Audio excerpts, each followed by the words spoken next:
قد كفاني علم ربي من سؤالي واختياري۔ میرے واجب الاحترام دوستوں اور بزرگوں، گزشتہ کئی جمعوں سے ایک موضوع پر بیان اور گفتگو کا سلسلہ چل رہا ہے۔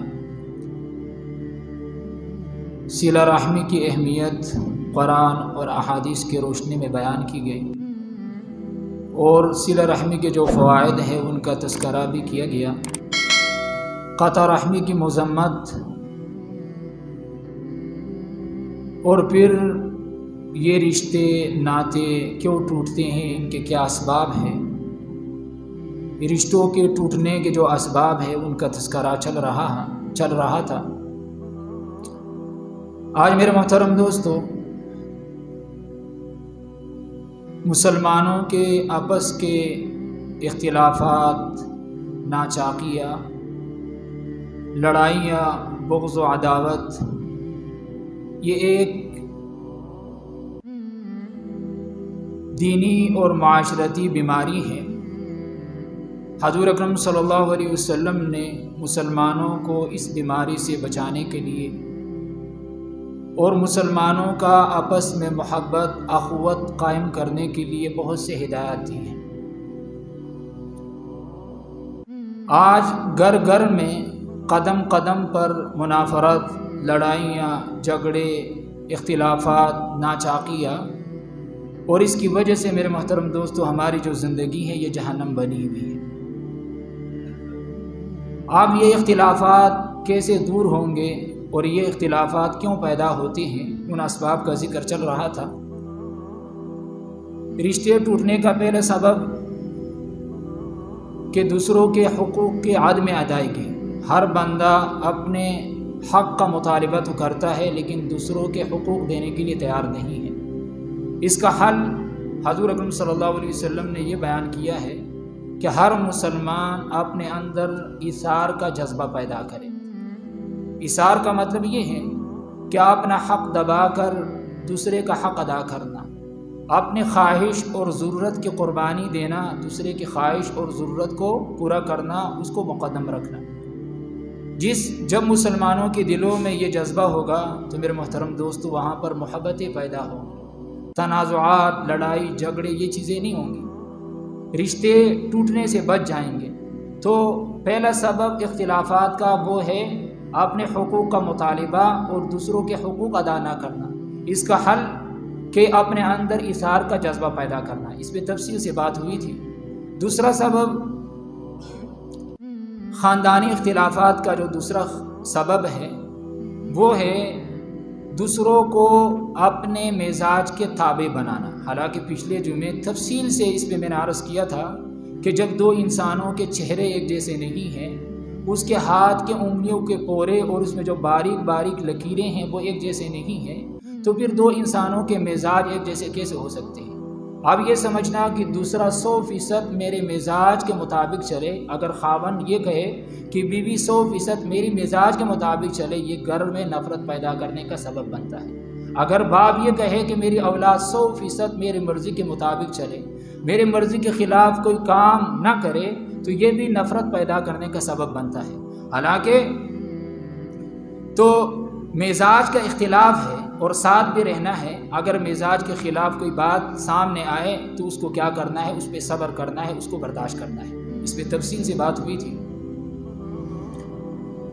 دین اسلام نے الگ رہنے کا حکم بھی نہیں دیا بلکہ ساتھ رہنے کا حکم دیا۔ حضور اکرم صلی اللہ علیہ وسلم کا فرمان ہے، المسلم اذا کان یخالط الناس، کہ وہ مسلمان جو دوسروں کے ساتھ رہتا ہے، ویصبر علی آدابهم، اور ان کے تکالیف پہ وہ صبر کرتا ہے۔ فرمایا خیر من المسلم الذی لا یخالط الناس ولا یصبر علی آدابهم، یہ اس مسلمان سے بدرجہ ہاں بہتر ہے جو دوسروں سے الگ تھلگ ہو کر رہتا ہے اور دوسروں کے تکالیف پر صبر کرنے کی نوبت نہیں آتی۔ ایک آدمی معاشرے میں رہتا ہے، دوسروں کے ساتھ ان کے تعلقات ہیں، رشتہ داریاں ہیں، دوستیاں ہیں، اور ان کی وجہ سے ان کو تکلیف پہنچتا ہے، اور تکلیف پہنچنے پہ یہ صبر کرتا ہے، اور دوسرا وہ ہے جو دوسروں سے الگ تھلگ ہو کر رہتا ہے۔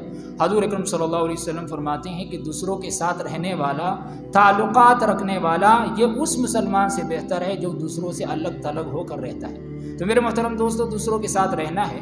اب اختلاف کا ایک بہت بڑا سبب وہ ہے دوسروں سے جو تکلیف پہنچے اس تکلیف پہ صبر نہ کرنا، یہ بھی اختلاف کا سبب بنتا ہے۔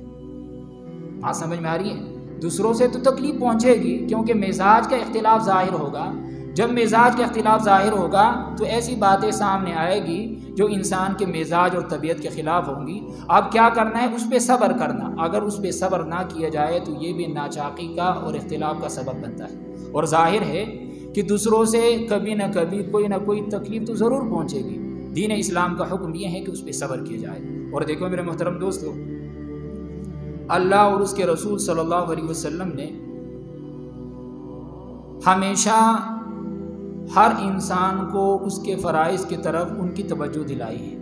ایک طرف تو دین اسلام کا حکم یہ ہے کہ اگر دوسروں سے تکلیف پہنچے تو اس پر صبر کرو، اس کو بغض اور عداوت کا ذریعہ نہ بناؤ، اس سے بغض نہ رکھو، اس سے بدلہ نہ لو، اس اختلاف کو انتشار کا ذریعہ نہ بناؤ، بلکہ کیا کرو؟ اس پہ صبر کرو۔ ایک طرف تو یہ، اور دوسری طرف اللہ اور اس کے رسول صلی اللہ علیہ وسلم نے تکلیف پہنچانے والے کے بارے میں فرمایا کہ کوئی کسی کو تکلیف نہ پہنچائے، بلکہ حدیث قدسی میں اللہ تعالیٰ فرماتے ہیں کہ اگر کسی نے کسی کو کوئی تکلیف پہنچائی تو میں اس وقت تک اس کو معاف نہیں کروں گا جب تک جس نے جس کو تکلیف پہنچائی ہے وہ اس کو معاف نہ کر دے، یا اس کے حقوق کی تلافی وہ نہ کر دے، اس وقت تک میں اس کو معاف نہیں کروں گا۔ یعنی اللہ تعالیٰ اپنا حق تو معاف کر لیتا ہے، لیکن جو بندوں کے حق ہے اللہ کا ضابطہ اور قانون یہ ہے کہ اللہ تعالیٰ ان کو معاف نہیں کرتا۔ تو میرے محترم دوستو، ایک طرف تو دین اسلام نے یہ ہمیں تعلیم دی ہے کہ اگر دوسروں کی طرف سے تکلیف پہنچے اس پر صبر کرے، اور دوسری طرف کہ ہر بندہ یہ دیکھے کہ اس کے ذمہ کیا ہے، اس کا طریقہ کار کیا ہونا چاہیے، اس کا عمل کیا ہونا چاہیے، کہ اگر دوسروں کی طرف تکلیف پہنچے اس پہ صبر کرے۔ اور دوسری طرف اللہ تعالیٰ نے یہ بھی حکم دیا ہے کہ کوئی کسی کو تکلیف نہ پہنچائے۔ تو میرے محترم دوستو، اب سوال یہ پیدا ہوتا ہے کہ دوسروں کے ساتھ رہنے کی وجہ سے تکلیف پہنچے گی، آپ اس تکلیف سے کیسے بچا جائے، آپ نے آپ کو کیسے تسلی دے، اور تکلیف طبیعت کے خلاف ہونے کے باوجود آپس میں کیسی محبتیں پیدا کرے، اس کا نسخہ بھی حضور اکرم صلی اللہ علیہ وسلم نے بیان کیا۔ دیکھو، آپ صلی اللہ علیہ وسلم نے کوئی چیز نہیں چھوڑی، ہر چیز کھول کر بیان کیا۔ آپ صلی اللہ علیہ وسلم نے امت کو یہ ہدایت دی ہے تاکہ معاشرے کے اندر یہ چیزیں نہ رہے، یہ نفرتیں، یہ لڑائیاں، جھگڑے، ناچاقیاں، یہ نہ ہو، کیونکہ اس کی وجہ سے زندگی جہنم بن جاتی ہے۔ تو میں عرض کر رہا تھا کہ دوسروں کے ساتھ رہنے کی وجہ سے جو تکلیف پہنچ رہی ہے اس تکلیف پر آپ نے آپ کو کیسے تسلی دے اور آپس میں محبت کیسے پیدا کرے، اس سوال کا جواب بھی حضور اکرم صلی اللہ علیہ وسلم نے ہمیں دیا ہے حدیث کے اندر۔ آپ صلی اللہ علیہ وسلم نے میاں بیوی کے تعلقات کے بارے میں فرمایا، کیونکہ میاں بیوی کے جو تعلقات ہیں اس میں سب سے زیادہ خلاف طبیعت کے خلاف امور پیش آتے ہیں، کیونکہ جتنا زیادہ قرب ہوتا ہے اتنا زیادہ طبیعت کے خلاف باتیں سامنے آتی ہیں۔ اور ظاہر ہے کہ میاں بیوی کا جو تعلق ہے اس میں جتنا قرب ہوتا ہے کسی اور تعلق کے اندر اتنا قرب نہیں ہوتا، تو اس تعلق میں دوسرے تعلقات کے مقابلے میں تکلیف پہنچنے کا زیادہ امکان ہے۔ اس لیے آپ صلی اللہ علیہ وسلم نے میاں بیوی کے تعلقات کے بارے میں ارشاد فرمایا، ترمذی شریف کی روایت ہے، آپ نے فرمایا لا یفرق مؤمن مؤمنۃ، فرمایا کہ کوئی مومن بندہ اپنی مومنہ بیوی سے بغض نہ رکھے، ان کرہ منہا خلقا رضی منہا خلقا آخر، اگر اپنی بیوی کی کوئی عادت اس کو ناپسند ہوگی تو بیوی کے اندر کوئی ایسی عادت ہوگی جو اس کو پسند ہوگی۔ مطلب کیا ہے کہ کوئی خامن اپنے مومن بیوی سے مستقل طور پر بغض نہ رکھے، اگر بیوی کی طرف سے کوئی ایسا معاملہ پیش آتا ہے کہ جو اس کو اچھا نہیں لگتا تو بعض اوقات خاوند کے دل میں وہ اس کو برا مناتا ہے، دل میں نفرت پیدا ہو جاتی ہے، اس ایک بات کو لیے بیٹھے رہتا ہے کہ میری بیوی ایسی ہیں، اس کے اندر یہ ہیں، یوں کرتی ہے، اس کے اندر یہ خرابی ہے، یہ خرابی ہے۔ تو حضور اکرم صلی اللہ علیہ وسلم فرما رہے ہیں ان کرہ منہا خلقا رضی منہا آخر، اگر اس کے اندر ایک عادت ایسی ہے جو تمہیں پسند نہیں ہے تو اس کے اندر کوئی ایسی عادت بھی ہوگی جو تمہیں پسند ہوگی۔ یعنی مطلب کیا ہے کہ جس وقت اگر کوئی ایسی بات تمہاری بیوی کے اندر تمہیں نظر آئے جو تمہیں ناپسند ہو، اس وقت یہ تصور کرو کہ میری بیوی کے اندر کوئی ایسی بات تو ہے جو مجھے پسند ہے۔ جب تم اس بات کو دیکھو گے تو میرے محترم دوستو اس وقت یعنی اس برائی کی جو وہ برائی ہے وہ تمہارے دل سے نکل جائے گی۔ اور دیکھو دنیا میں کوئی انسان ایسا نہیں ہے انبیاء علیہ السلام کے علاوہ کہ جس کے اندر کوئی کمی نہ ہو۔ کمیاں تو ہر انسان کے اندر موجود ہے، کمیاں یہ تو ہر انسان کے اندر موجود ہے۔ ہر انسان کے اندر خوبیاں بھی ہیں، کمیاں بھی ہیں، کچھ نہ کچھ خوبیاں کچھ نہ کچھ کمیاں ہیں۔ دین اسلام نے حضور اکرم صلی اللہ علیہ وسلم نے اس حدیث میں حسن معاشرت کا ایک مختصر اصول دیا ہے، اور وہ اصول یہ ہے کہ دوسروں کی خامیوں کی طرف نہ دیکھو بلکہ اس کے اندر جو خوبیاں ہیں، اچھائیاں ہیں، ان کی طرف دیکھو۔ اپنی خامیوں کی طرف دیکھو اور دوسروں کی کس کی طرف دیکھو؟ خوبیوں کی طرف دیکھو۔ لیکن ہمارے یہاں کیا ہوتا ہے کہ ہم اپنی خوبیوں کی طرف دیکھتے ہیں اور دوسروں کی خامیوں کی طرف دیکھتے ہیں۔ اگر کسی کے اندر 99% خوبیاں ہیں، ایک خامی اس کے اندر ہے تو اس کو ہم کہتے ہیں اس کے اندر یہ خرابی ہے، یہ خرابی ہے، اس سے نفرت کرتے ہیں۔ تو میرے محترم دوستو، اگر حضور اکرم صلی اللہ علیہ وسلم کے اس نسخے پر، اس حدیث پر عمل کیا جائے تو گھروں کے اندر نفرت پیدا نہیں ہوگی، یہ لڑائیاں، ناچاقیاں، یہ اختلافات ختم ہو جائیں گے۔ تو آپ صلی اللہ علیہ وسلم کیا فرما رہے ہیں کہ کوئی مومن بندہ اپنے مومنہ بیوی سے بغض نہ رکھے۔ اگر اپنی بیوی کی ایک عادت اس کو ناپسند ہے تو اس کے اندر کوئی ایسی عادت ہوگی جو اس کو پسند ہوگی۔ حدیث کے اندر آتا ہے آپ صلی اللہ علیہ وسلم نے ایک صاحب کا بڑا اچھا علاج کیا۔ ایک شخص حضور اکرم صلی اللہ علیہ وسلم کی خدمت میں حاضر ہوا اور اپنی بیوی کی شکایت کرنے لگا کہ اللہ کے نبی، میرے بیوی کے اندر یہ خرابی ہے، اس کے اندر یہ بری عادت ہے، یہ ہے، یہ ہے۔ تو آپ صلی اللہ علیہ وسلم نے فرمایا طلقھا، اس کو طلاق دے دے۔ اگر اس کے اندر اتنی خرابیاں ہیں جو تمہارے لیے ناقابل برداشت ہے تو پھر کیا کرو، اس کو طلاق دے دو، الگ کر دو، فارغ کر دو اس کو۔ جب آپ صلی اللہ علیہ وسلم نے یہ فرمایا تو وہ آگے سے کہنے لگا لا اصبر عنہا، اللہ کے نبی اس کے بغیر مجھے صبر بھی نہیں آتا۔ تو آپ صلی اللہ علیہ وسلم نے فرمایا امسکھا، پھر اس کو روکے رکھو، اس کو روکے رکھو اور اس کے اندر جو خرابیاں ہیں اس کو برداشت کرو، حد الامکان اس کی اصلاح کرنے کی کوشش کرتے رہو، لیکن اس کو برداشت بھی کرتے رہو۔ اب یہاں پہ سوال یہ پیدا ہوتا ہے کہ آپ صلی اللہ علیہ وسلم نے اس صاحب کو جب اس نے یہ کہا کہ میری بیوی کے اندر یہ ہیں، تو آپ صلی اللہ علیہ وسلم نے ان کو یہ کیوں فرمایا کہ اس کو طلاق دے دو؟ آپ نے طلاق کا مشورہ کیوں دیا؟ محدثین فرماتے ہیں کہ آپ صلی اللہ علیہ وسلم نے طلاق کا مشورہ اس لیے دیا، یہ اس لیے فرمایا کہ طلقھا، اس کو طلاق دے دو، کہ اس وقت یہ جو خامن تھا اس کا سارا ذہن، سارا دھیان اپنی بیوی کی خرابیوں کی طرف لگا ہوا تھا۔ تو آپ صلی اللہ علیہ وسلم اور اس کے اندر جو اچھائیاں تھیں اس طرف اس کا ذہن نہیں جا رہا تھا۔ تو آپ صلی اللہ علیہ وسلم نے جب فرمایا کہ طلاق دے دو تو فوراً اس کے ذہن میں آیا، اس کے دماغ میں آیا کہ اگر میں نے اس کو طلاق دے دی تو یہ تو چلی جائے گی، لیکن یہ تو میرے لیے اتنا کام کرتی ہیں، کپڑے بھی دھوتی ہیں، بچوں کے دیکھ بھال بھی کرتی ہیں، گھر کا کام کرتی ہے، تو جب اس کو میں نے طلاق دے دی تو یہ کام کون کرے گی؟ اتنے کام یہ کر رہی ہے میرے لیے۔ تو پہلا اس کا ذہن اس کی برائیوں کی طرف لگا ہوا تھا، جب آپ نے فرمایا طلاق دے دو فوراً اس کا ذہن اس کی اچھائیوں کی طرف لگا، اس کے دماغ میں آیا کہ اس کے اندر اگر خرابی ہیں تو اس کے اندر خوبی بھی تو ہیں، یہ میرے لیے فائدہ مند بھی تو ہے۔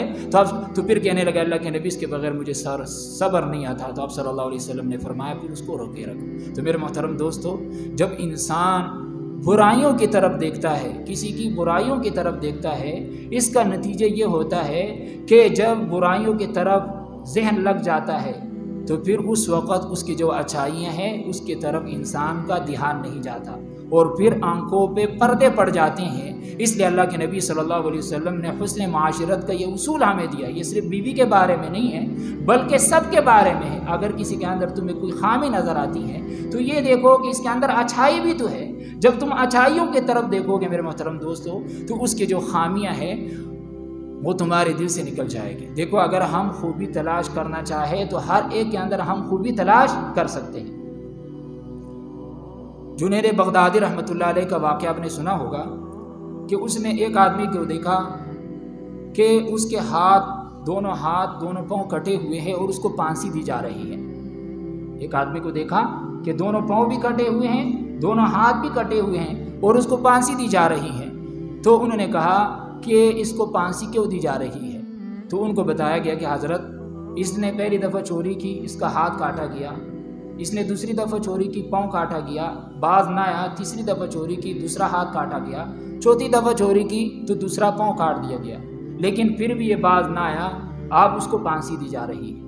تو حضرت جنید بغدادی رحمۃ اللہ علیہ آگے بڑھے اور اس کے کھٹے ہوئے ہاتھ پاؤں کو چوم لیا، اس کو بوسہ دیا اور فرمانے لگا کہ دیکھو اس بندے کے اندر شیطان کے بارے میں، شیطان یعنی اس بندے کے اندر جتنی استقامت ہے، شیطان کے معاملے یعنی شیطانی راستے پہ چلتے ہوئے اس کے اندر جتنی استقامت ہے، رحمان کے راستے پہ چلتے ہوئے میرے اندر اتنی استقامت نہیں ہے۔ یعنی سب کچھ کٹوا دیا، لیکن جو شیطانی راستہ اس نے اختیار کیا اس سے پیچھے نہیں ہٹا، لیکن رحمان کے راستے پہ چلتے ہوئے اگر مجھے تھوڑی سی تکلیف پہنچتی ہے تو میں پیچھے ہٹ جاتا ہوں۔ یعنی کیا کہ اس کے اندر استقامت ہے، یہ خوبی اس کے اندر تلاش کی اور آگے جا کر اس کے ہاتھ پاؤں کو چوم لیا۔ تو میرے محترم دوست، اگر ہم خوبی تلاش کرنا چاہے تو ہر انسان کے اندر خوبی موجود ہے، لیکن ہمارے ہاں کیا ہوتا ہے کہ ہم دوسروں کی خامیوں کو تلاش کرتے ہیں، ان کی برائیوں کی طرف دیکھتے ہیں، اچھائیوں کی طرف ہمارا دھیان نہیں جاتا، جس کی وجہ سے نفرت دل کے اندر پیدا ہوتی ہے اور گھر میں لڑائیاں، جھگڑے اور ناچاکی اور یہ چیزیں پیدا ہوتی ہیں۔ تو اختلافات کو دور کرنے کا، خاندانی اختلافات کا ایک سبب کیا ہے کہ دوسروں کی خامیوں کو ہم دیکھتے ہیں، خوبیوں کو نہیں دیکھتے۔ اللہ کے نبی صلی اللہ علیہ وسلم نے ہمیں یہ نسخہ دیا ہے کہ دوسروں کی خوبیوں کی طرف دیکھو، ان کی خامیوں کی طرف نہ دیکھو۔ اگر ہم خوبی تلاش کریں گے میرے محترم دوستو، ہر ایک کے اندر ہمیں خوبی نظر آئے گی اور رشتے ٹوٹنے سے بچ جائیں گے اور گھروں کے اندر سکون آئے گا۔ اختلافات کا ایک بہت بڑا سبب وہ ہے زبان کا غلط استعمال ہے۔ میری نظر میں رشتے ٹوٹنے کا، طلاقوں کا، لڑائی جھگڑوں کا سب سے اہم سبب وہ زبان کا غلط استعمال ہے، زبان پر کنٹرول نہیں ہے۔ اور معاف کرے، میری جو ماں، بہنیں اور بیٹیاں ہیں وہ زبان کے معاملے میں زیادہ بے احتیاطی کرتی ہیں۔ بعض اوقات وہ اولاد کو گالیاں دیتی ہیں، بددعائیں دیتی ہیں۔ خاون ایک سنائے تو وہ کہتی ہیں کہ میں 10 سناؤں گی اور اس کو کمال سمجھتی ہے اور گھر اجاڑ کر بیٹھ جاتی ہے، اور یہ کیا ہے؟ زبان کا غلط استعمال ہے۔ بعض اوقات خاون، شوہر، وہ بیوی کے ماں باپ کو، بہن بھائیوں کو گالیاں نکالتا ہے، یہ کیا ہے؟ زبان کا غلط استعمال ہے، اور اس کی وجہ سے تعلقات خراب ہوتی ہیں، طلاقیں ہوتی ہیں اور بچے ماں باپ کے زندہ ہوتے ہوئے یتیم ہو جاتے ہیں۔ پھر مطلب ہمارے معاشرے میں یہ سب کچھ ہو رہا ہے، یہ سب معمولی جب ہم پڑھ رہے تھے ہمارے مفتی صاحب کے پاس ایک صاحب آئے اور ان کے ساتھ اس کا جوان بیٹا بھی تھا، تو اس نے کہا کہ اس نے نہ اپنے بیوی کو طلاق دی، اور طلاق بھی معمولی بات پر کہ کپڑے استری نہیں کیے تھے تو غصے میں آیا اور اس کو 3 طلاقیں دے دی۔ تو اب جب مفتی صاحب سے انہوں نے مسئلہ پوچھا تو مفتی صاحب نے کہا کہ طلاق واقع ہو گئی، کوئی حل نہیں ہے، اس نے بیک وقت 3 طلاقیں ایک مجلس میں دے دی تھی۔ تو وہ آگے سے مجھے اب بھی یاد ہے کہ وہ جوان وہ رونے لگ پڑا اور کہنے لگا کہ مفتی صاحب میں تو اس کے بغیر، وہ تو میری محبوبہ ہے، اس کے بغیر تو میں نہیں رہ سکتا، کیسے طلاق ہو گئی؟ تو دیکھو میرے محترم دوستو، یہ معمولی بات پر کیا ہے؟ طلاق دے۔ تو یہ کیا ہوتا ہے؟ میں عرض کر رہا تھا کہ زبان پہ کنٹرول نہیں ہے، قابو نہیں ہے۔ بعض اوقات بعض لوگوں کی زبان ایسی ٹیڑھی ہوتی ہیں کہ جب وہ بات کرتے ہیں تو ڈنگ مارتے ہیں، دوسروں کو اذیت دیتے ہیں، دوسروں کو تکلیف پہنچاتے ہیں، دوسروں پہ اعتراض کرتے ہیں، ایسا انداز اختیار کرتے ہیں کہ جس کی وجہ سے دوسروں کا دل ٹوٹ جاتا ہے۔ تو میرے محترم دوستو، اگر ہم اپنی زبانوں پہ قابو رکھیں گے تو یہ لڑائیاں جھگڑے ختم ہو جائیں گے، یہ لڑائیاں جھگڑے ختم ہو جائیں گے۔ تو زبان دیکھو، کئی دفعہ یہ حدیث میں نے بیان کیا آپ کے سامنے، حضرت ابو ہریرہ رضی اللہ تعالیٰ عنہ کی روایت ہے کہ حضور اکرم صلی اللہ علیہ وسلم کے سامنے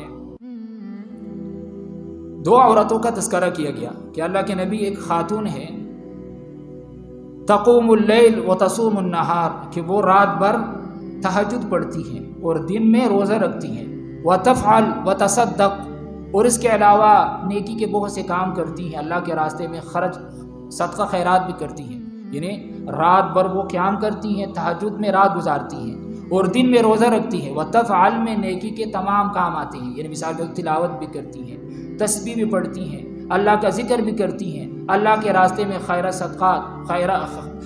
صدقات بھی کرتی ہیں، لیکن فرمایا وَتُؤْذِي جِيرَانَهَا بِلِسَانِهَا، لیکن اپنے زبان سے اپنے پڑوسیوں کو دوسروں کو اذیت پہنچاتی ہے، تکلیف پہنچاتی ہے۔ یہ کہہ کر اس عورت کے بارے میں پوچھا گیا کہ اللہ کے نبی اس کا کیا حکم ہے، تو آپ صلی اللہ علیہ وسلم نے ارشاد فرمایا لا خیر فیہا ہی من اہل النار، کہ اس عورت کے اندر کوئی خیر نہیں ہے، یہ جہنمی ہے، یہ جہنم میں جائے گی۔ اور دوسری عورت کے بارے میں پوچھا گیا کہ اللہ کے نبی وہ صرف فرائض اور واجبات پر اکتفا کر لیتی ہیں، اگر صدقہ کرتی ہیں تو معمولی چیز صدقہ کرتی ہیں، کوئی قیمتی چیز وہ صدقہ نہیں کرتی، نوافل کا اہتمام نہیں ہے، ذکر و اذکار تلاوت کا اتنا اہتمام نہیں ہے، صرف فرائض اور سنن پر اکتفا کر لیتی ہیں۔ تو آپ صلی اللہ علیہ وسلم نے لیکن ساتھ فرمایا لا تؤذی احدا، لیکن زبان قابو میں ہے، اپنے زبان سے کسی کو تکلیف نہیں پہنچاتی۔ تو آپ صلی اللہ علیہ وسلم نے کیا فرمایا، اس کا حکم کیا فرمایا، ہیا من اہل الجنہ، یہ خاتون جنتی ہیں، یہ جنت میں جائے گی۔ اب میرے محترم دوستو ذرا دیکھیں، ان دونوں کا مقابلہ دیکھو کہ ایک طرف ایک عورت جو اللہ کے ذکر فکر میں لگی ہوئی ہے، تلاوت بھی کر رہی ہیں، تہجد بھی پڑھ رہی ہیں، ذکر و اذکار بھی کر رہی ہیں، سب کچھ کر رہی ہیں، لیکن ساتھ ساتھ وہ کیا کر رہی ہے، دوسروں کو زبان سے تکلیف پہنچا رہی ہے۔ تو اللہ کے نبی صلی اللہ علیہ وسلم نے فرمایا اس خاتون کے اندر کوئی خیر نہیں ہے، یہ جہنمی ہے۔ اس لیے میرے محترم دوستو کہ تہجد، اشراق، چاشت، اوابین، جتنے بھی نوافل ہے یہ کوئی فرض نہیں ہے، نیکی کے کام ہے، اگر کوئی انسان کر لے تو اس کو ثواب ملے گا، اور اگر نہ کرے تو کوئی گناہ نہیں ہے، لیکن دوسروں کو تکلیف پہنچانا یہ کیا ہے، قطعی حرام ہے، اور دوسروں کو اپنے تکلیف سے بچانا یہ فرض عین ہے۔ بات سمجھ میں آ رہی ہے؟ یعنی جتنے نوافل ہیں یہ نیکی کے کام ہیں، اچھے کام ہیں، انسان کو کرنے چاہیے، لیکن اگر کوئی نہ کرے تو اس پہ گناہ نہیں ہے، لیکن دوسروں کو تکلیف سے بچانا یہ کیا ہے، فرض عین ہے، اور دوسروں کو تکلیف پہنچانا یہ قطعی حرام ہے۔ تو اللہ کے نبی صلی اللہ علیہ وسلم نے فرمایا کہ یہ جہنمی ہے۔ تو میرے محترم دوستو اگر ہم اپنی زبانوں پہ قابو رکھیں گے تو میرے محترم دوستو یہ رشتے ناطے ٹوٹنے سے بچ جائیں گے، گھروں کے اندر سکون آئے گا۔ تو یہ ہیں اختلافات، یہ ہیں یعنی اختلاف کا ایک بہت بڑا سبب، وجہ وہ زبان کا غلط استعمال ہے، اور اس لیے حضور اکرم صلی اللہ علیہ وسلم نے زبان کے حفاظت پر جنت کی ضمانت دی۔ اب صلی اللہ علیہ وسلم نے فرمایا کون ہے جو مجھے دو چیزوں کی ضمانت دے دے، ایک جو دو رانوں کے درمیان ہے یعنی شرمگاہ، اور ایک دو جوڑوں کے درمیان ہے یعنی زبان، جو آدمی ان دو چیزوں کی ضمانت مجھے دے گا، فرمایا اضمن لہ الجنہ، میں اس شخص کے لیے جنت کی ضمانت دیتا ہوں، میں اس شخص کے لیے جنت کی ضمانت دیتا ہوں۔ اللہ کے نبی صلی اللہ علیہ وسلم نے فرمایا رحم اللہ عبدا تکلم فغنم وسلم، کہ اللہ تعالیٰ اس بندے پر رحم فرمائے جو اپنی زبان سے اچھی بات کہے اور اس کا فائدہ حاصل کرے، اور یا پھر خاموش رہے اور زبان کے لغزشوں سے، گناہوں سے بچ جائے۔ تو میرے محترم دوستو اگر ہم اپنی زبانوں کو قابو میں رکھیں گے تو یہ اختلافات ختم ہو جائیں گے۔ اس کے علاوہ اختلافات کا ایک بڑا سبب وہ ہے برداشت کا مادہ ختم ہو گیا۔ ہر انسان کو اپنے اندر تحمل، برداشت کا مادہ پیدا کرنا چاہیے۔ دیکھو اس لیے حدیث میں حضور اکرم صلی اللہ علیہ وسلم نے فرمایا نا تخلقوا باخلاق اللہ، اللہ کے اخلاق اپنے اندر پیدا کرو، اللہ کے اخلاق کو اپنے اندر پیدا کرو، ان کو اپنانے کی کوشش کرو۔ اب دیکھو دنیا میں ایسے حدیث کے اندر حضور اکرم صلی اللہ علیہ وسلم فرماتے ہیں کہ اس کائنات میں کوئی ذات دوسرے سے پہنچنے والی تکلیف پر اتنا صبر کرنے والی نہیں ہے جتنی اللہ کی ذات صبر کرنے والی ہے۔ اس کائنات میں دوسرے سے پہنچنے والی تکلیف پر اتنا صبر کرنے والی کوئی ذات نہیں ہے جتنی اللہ کی ذات صبر کرنے والی ہے۔ اور وہ کس طرح؟ حدیث کے اندر اللہ کے نبی صلی اللہ علیہ وسلم فرمایا یدعون لہ الولد، کہ لوگ ان کی طرف اولاد کی نسبت کرتے ہیں۔ اللہ تعالیٰ سنتے ہیں، دیکھتے ہیں، جانتے ہیں کہ لوگ کیا کرتے ہیں، اللہ کی طرف اولاد کی نسبت کرتے ہیں، اور اللہ کی طرف اولاد کی نسبت کرنا کتنی بری بات ہے۔